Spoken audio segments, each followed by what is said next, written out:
Hi, if you're watching this video, your teacher's probably told you that you're a couple of weeks away of your first chemistry test in year 10 at the end of the first half term. Okay, now the thing about chemistry tests is there's very few questions that have never been asked before. So if you learn your core knowledge and practice applying that to other chemistry questions, then chances are you're likely to see quite a few questions that will be on the test. So I've written this test preparation set of questions here after having seen your test that you are going to do. Now, none of these questions are exactly the same, but a lot of them are extremely similar. So if you know how to do these, you should be fine in that test, and hopefully you can learn it, learn your core knowledge and relax. Anyway, let's go through them. Concentrated sulfuric acid is corrosive. Which hazard symbol should the bottle be labelled with? Okay, so we've got several hazard symbols here.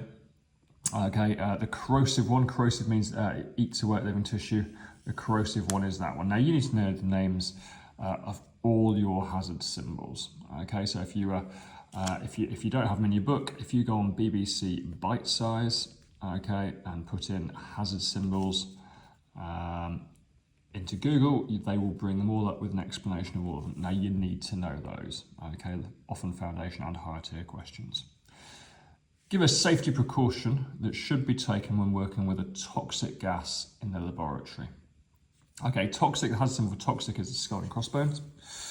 If we're going to work with that in a laboratory, the only place I would be working with that in a laboratory is a fume cupboard. Now, lots of students here would write down wear safety specs, and of course you should wear safety specs, and you should wear gloves. So a lot of students would write that down as well. But this is a toxic gas. Okay, so the main risk there is obviously going to be inhalation. Now the fume cupboard is the cupboard in the corner of a lab with a fan that takes air through the fume cupboard and outside. So if we're going to work with a toxic gas, we must work in a fume cupboard. That would be the only correct answer there.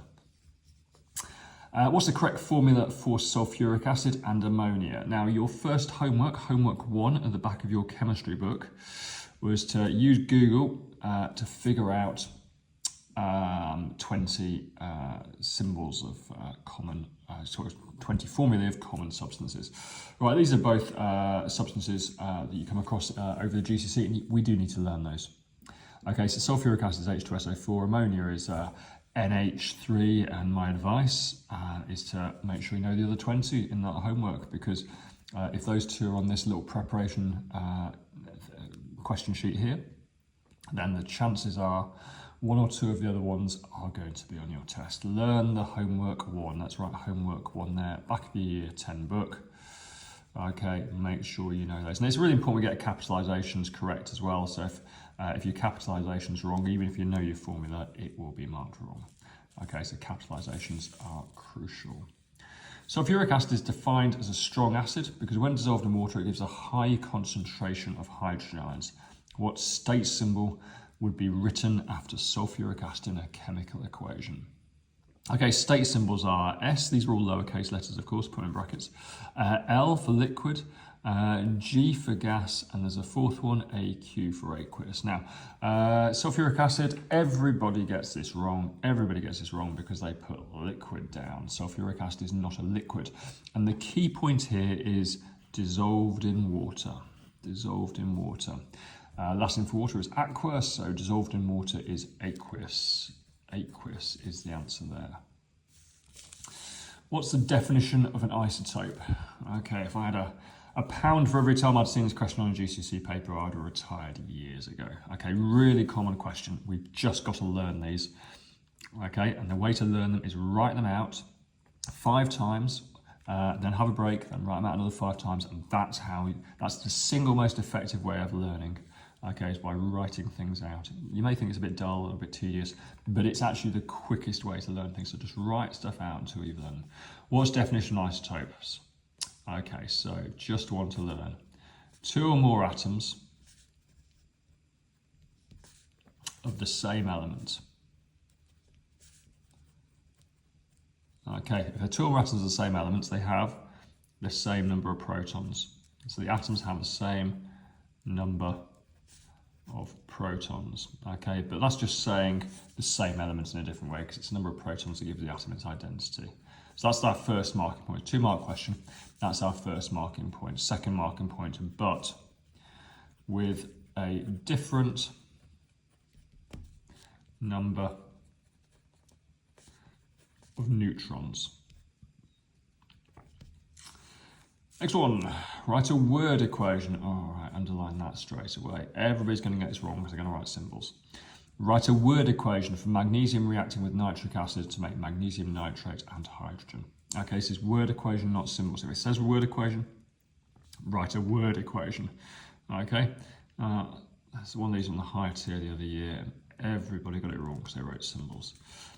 So word equation are words, so magnesium reacting with means plus, magnesium reacting with nitric acid, to make is an arrow, magnesium nitrate,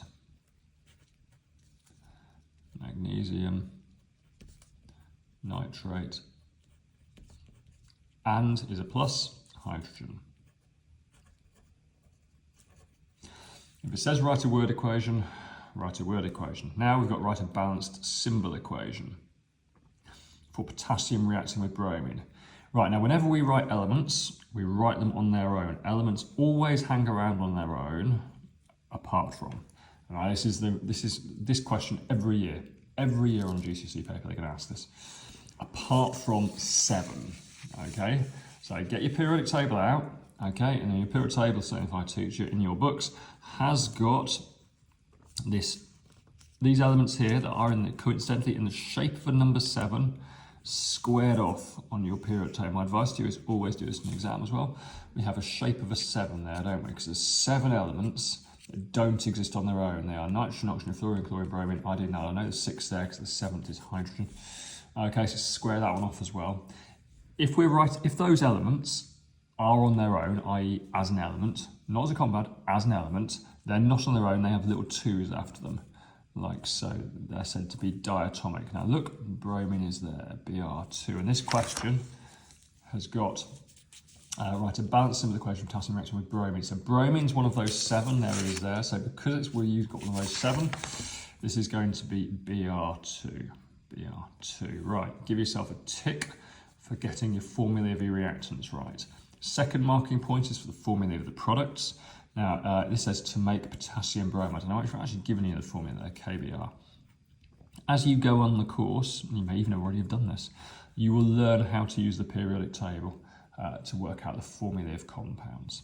So that's our second tick for getting the formulae of the product right. Always the same with these balancing equations, often they're 3 marks. 1 mark for the reactant formulae, 1 mark for the product formulae. Now, if you've got both those 2, you can compete for the balancing mark. The balancing mark here is getting the number of atoms right, equal on both sides of the arrow.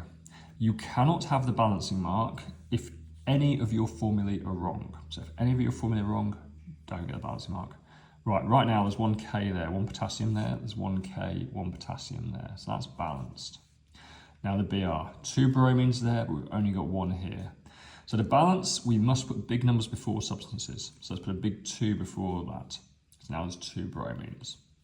You may think balanced, but it's not, because by putting that 2 there, we increase the number of potassiums, the Ks as well. So we're going to need a 2 there. Okay.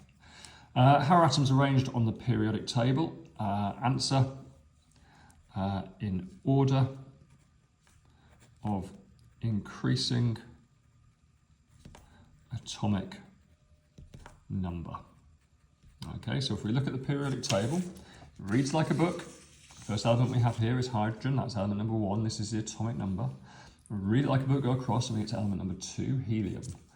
Okay, now we're at the end of that row, so when we read a book, we now come all the way to the left-hand side.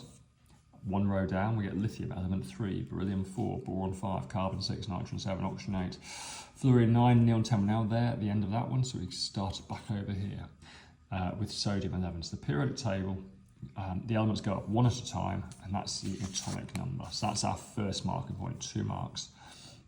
Now, if that were just the case, it'd be 1 giant line. And you can see it's not a giant line, it's lots of different rows. We call the rows periods. So so they're in order of increasing number increasing atomic number, then in groups, columns if you like, groups of elements with similar properties.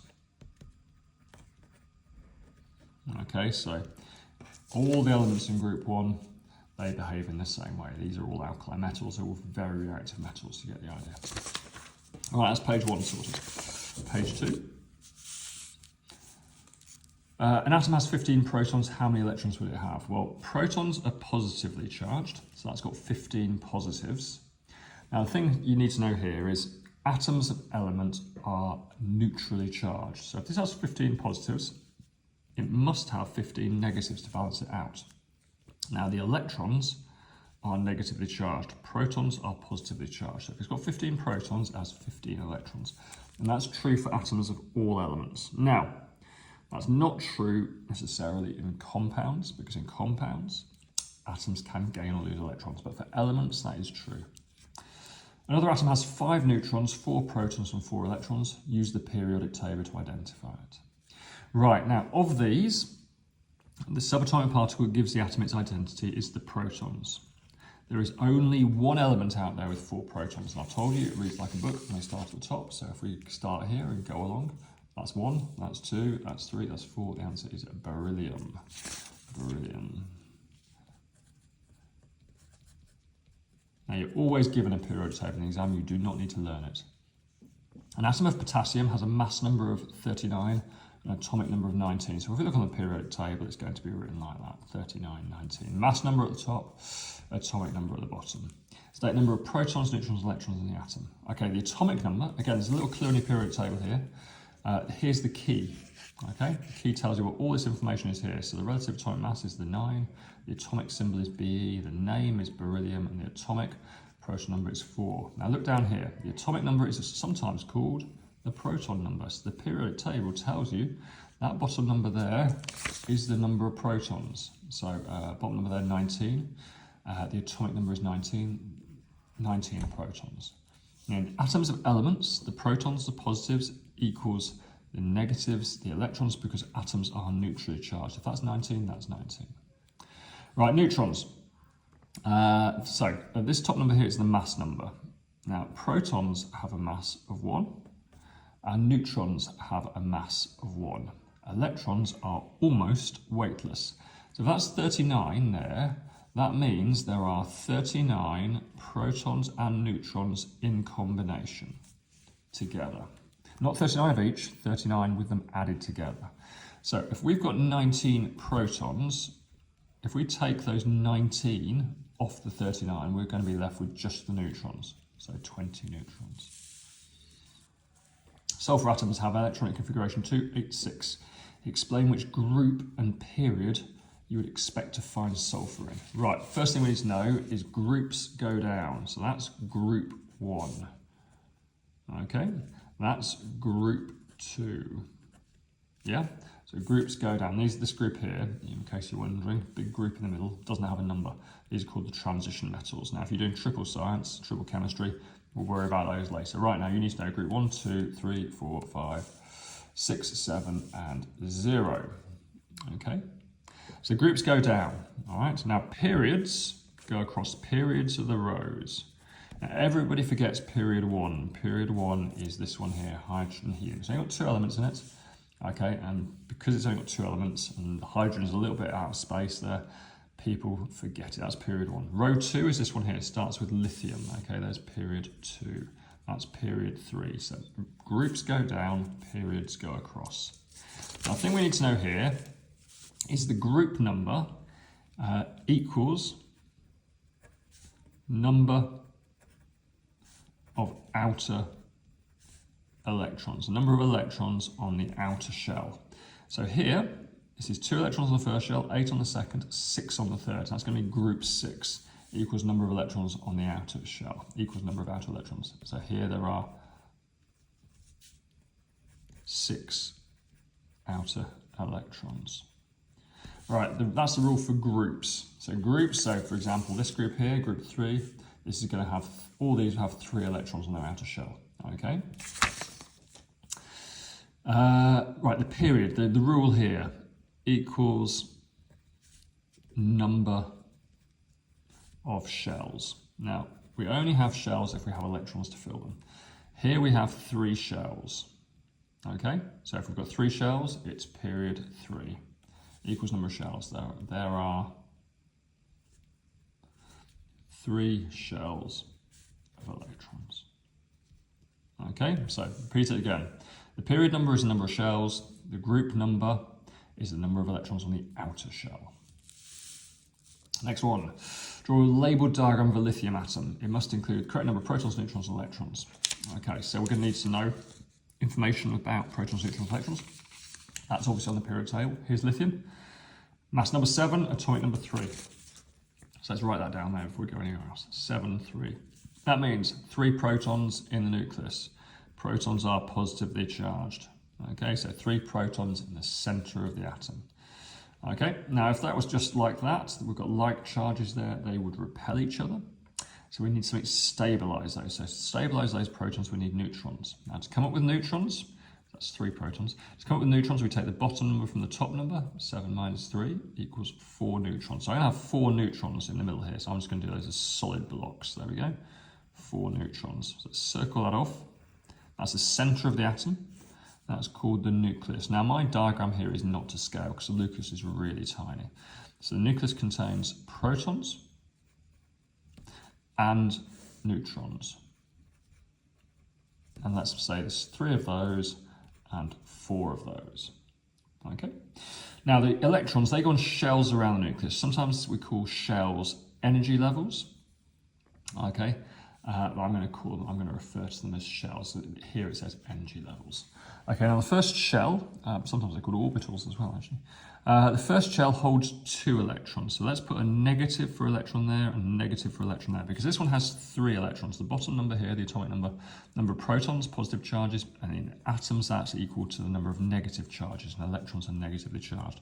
So let's label that up there as an electron, and there's 2 electrons on that first shell. Okay, or energy level. You don't need to, you can call them either shells or energy levels or even orbitals. Okay, now there's 3 electrons, so that shell's now full, so we're going to need another shell here. And that other shell there, okay, let's label that as a shell or energy. There's another electron, there's 1 electron there. Okay, and there's my fully labelled diagram of a lithium atom. Right, last question. A sample of rubidium is comprised 72% rubidium-85, 28% rubidium-87. Now, sometimes people read this and they say, why is it minus 85? Well, it's not, okay? That's just this particular atom's of rubidium's mass number. So you could write it like that with 85 up there. And this rubidium here has got a mass number of 87. It's not minus, it just tells us that's the mass number. Okay, so we need a formula to do this. Relative atomic mass, okay, is the average mass of the atoms in that sample. And we can see here we've got some lighter ones, 85, and some heavier ones, 87. So we just need to do an average calculation to come up with the average mass of all those. If we've got more 87s, it's going to be closer to 87. If we've got more 85s, it's going to be closer to 85. And we can see here it's 72% 85. So it's going to be quite close to 85. It would be between 85 and 87. But closer to 85. Now we need a formula, as I said a moment ago. The formula is the percentage abundance multiplied by the atomic mass of the isotope. Now if we've got 3 isotopes, we need 3 of these brackets. If we've got 5 isotopes, we need 5 of these brackets. Here, I've just got 2 of those isotopes, so I need 2 of these brackets. Now we're going to take one of those brackets and add it. Most important now, that's a multiply in the bracket, and between them it's an add. Plus percentage times mass. Okay, now these are percentages, so we just divide that by 100 to get the overall mass, the average now. So that's our formula. Okay, I'll give you 1 mark for writing the formula out. Okay, because we must show our working. So that's 72% times the mass, which is 85. So 72 times 85 in brackets, plus now. Next one, percentage times mass, 28 times 87. 28 times 87. Okay, divided by 100. Now, if we've got brackets, we work those out first. Let's get your calculator. Okay. If my calculator's going to work, good, it does. 72 times 85 equals, here equals 6,120 plus, let's cancel that off now, 28 times 87, 28 times 87 equals 2436, 2436. Divide by 100. Now you can have 1 mark if you've done that stage, or 1 mark if you've done that stage, okay? Final mark is for the answer. Okay, now just check with questions like this, it doesn't say significant figures or decimal places. It doesn't, so that's fine. Okay, so now let's add our 2436 to our 6120 equals and divide by 100. Now, remember I said it had to be between 85 and 87 and probably close to 85. Let's have a look at our answer. So our answer is this horrible fraction, so let's press S to D just to get into a set of decimals. So 85.56, which is closer to 85, isn't it? So I'm happy that answer's correct, 85.56. Now this is a relative atomic mass, there is no unit, so just leave it as 85.56, and that's your third and final mark there. Okay, good luck with the test.